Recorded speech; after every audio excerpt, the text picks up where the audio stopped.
welcome back to the channel. In this video, we will be breaking down the Week 17 NFL football games, and way more of the games. If you're new here, welcome. We have been doing pretty well with our bets. On Christmas, we did really well, and we needed that. We finished with 6 wins and 3.5 losses. This puts our total record at 57, and 52. We are up 8.56 units. Let's keep it rocking. And if you're new, make sure to subscribe and hit the notification bell to never miss more sports bets and news.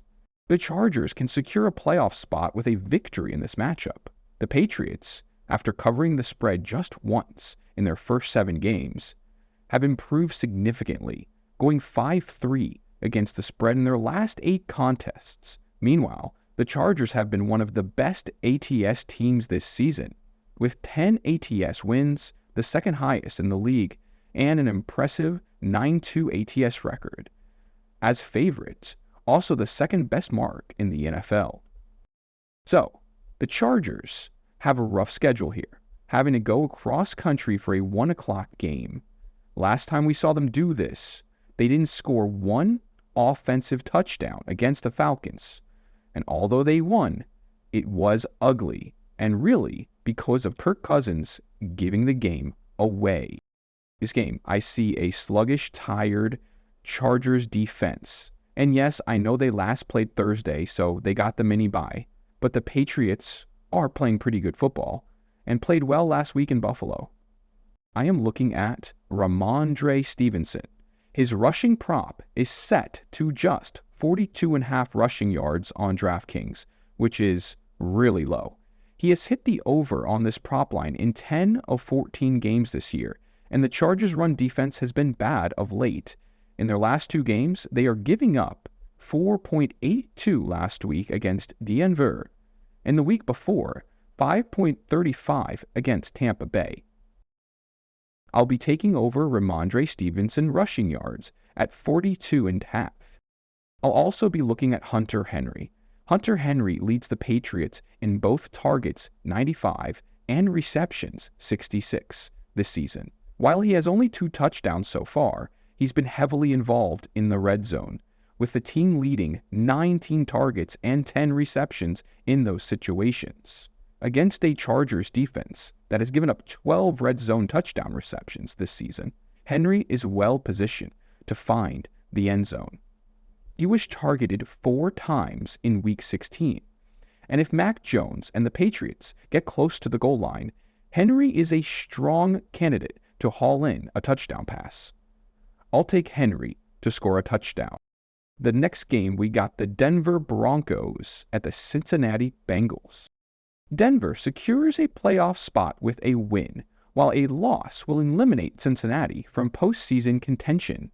Joe Burrow has made history as the first NFL quarterback to record over 250 passing yards and 3 or more passing touchdowns in 7 consecutive games. However, the Broncos bring a formidable challenge with their league-leading defense in sacks, quarterback knockdowns, and hurries. My first bet in this game is Joe Burrow to throw an interception. The Bengals rely heavily on their passing game, which is no surprise. With Denver effectively shutting down the run, Joe Burrow will be forced to challenge one of the most dangerous pass defenses in the league. To make matters trickier, potential rain could add to the chaos. The Broncos have racked up 15 interceptions this season, including 8 in their last 4 games. Denver predominantly uses man-to-man coverage, and while Burrow is strong against most defensive schemes, his performance dips against man coverage. He ranks 19th in completion percentage and 23rd in accuracy rate against man defenses, compared to top 4 rankings in both categories when facing zone coverage. It also doesn't help that the Bengals have a poor pass blocking line, which means Joe will be under pressure even more in this game. I also like T. Higgins' anytime touchdown, but he is hobbled and has not practiced. So with that being said, I'll be taking Chase Brown over his receiving. The Broncos boast one of the league's best cover corners in Pat Sutton. who would be wise to shadow Jamar Chase throughout the game. And with the good pass rush and a hobbled T, I see a lot of checkdowns. I also like Courtland Sutton anytime touchdown. Courtland Sutton has 4 TDs over his last 6 games and hasn't gone consecutive games without a TD reception before getting back on the board again in early November. He was shut out last week against the Chargers, though he did have 5 grabs for 50 yards.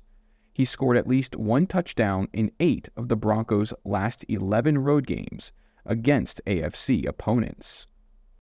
Lastly, I'll be taking out the Broncos to win. Odds makers appear to be underestimating Denver.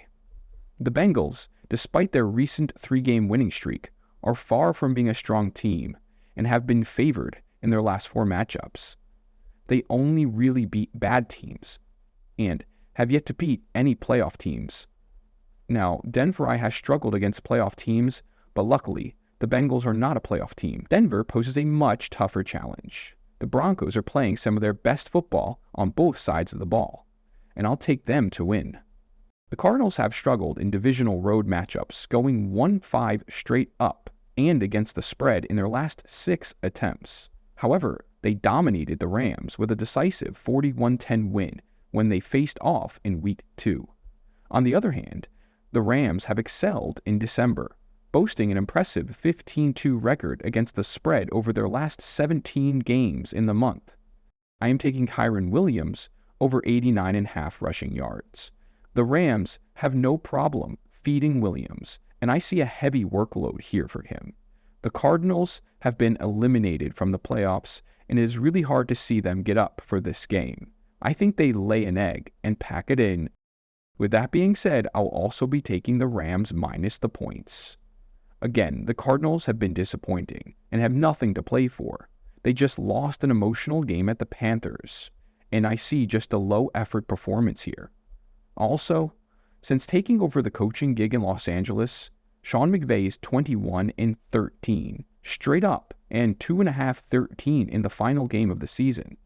And at home, he is 5th of our total, 1 in those same games. All that in Elaine was the Rams. So, those are my favorite bets for Week 17, Saturday game. And that is it for this week. Make sure to subscribe to the channel and like this video for more betting and sports news. See you in the next one.